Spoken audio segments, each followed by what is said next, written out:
Урматтуу телекөрүүчүлөр, биз сиздерге убада кылгандай эле мына ошол Зардалы айылына караган бул жердеги Тала деген айыл бар. Мына ушул айылга келдик.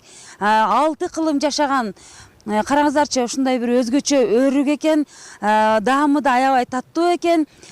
Бул дагы өзүнүн сапатында жоготкон эмес. Адамга окшош эле бул дагы карыган, бирок дагы эле мөмөсүн берип турганы бизди аябай таң калтырып турат.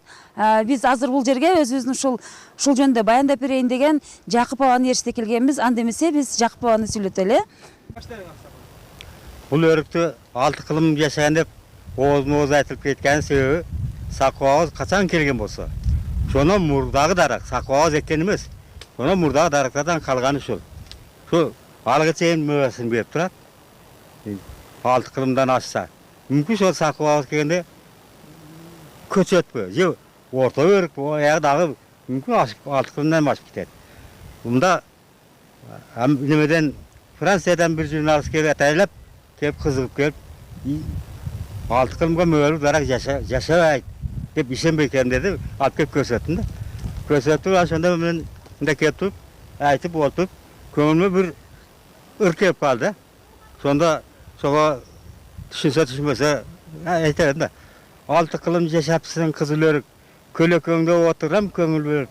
Бүт дүйнөгө даңкың кетти интернеттен. Француз журналисттер келип көрүп. Сакып абам келгенде бар экенсиң, андан аркы тарыхты сен билесиң. Бирок мага айтканга тилиң келбейт. Аттаган гайып болуп, кулагыма шыбырап айтып берсең дедим.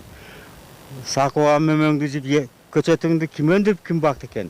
Сакып абам мөмөңдү жеп жерүү экен. Аттаган түшкө кирип шыбырап, кулагыма айтып берсең дедим. Журналисттер түшүнбөй калышат. Ошентип бул өрүктүн тарыхы ушундай. Бул канча жыл өттү. Муну 61-жылы ушактары Дубалга жетет. Карып, эми жыгылып калат экен, курап калат экен деп, Тагай деген Тагай мергенге чеги кайта, агыр. Сонда чыгып 61-жылы келди бурда. Анан көчүп кетти.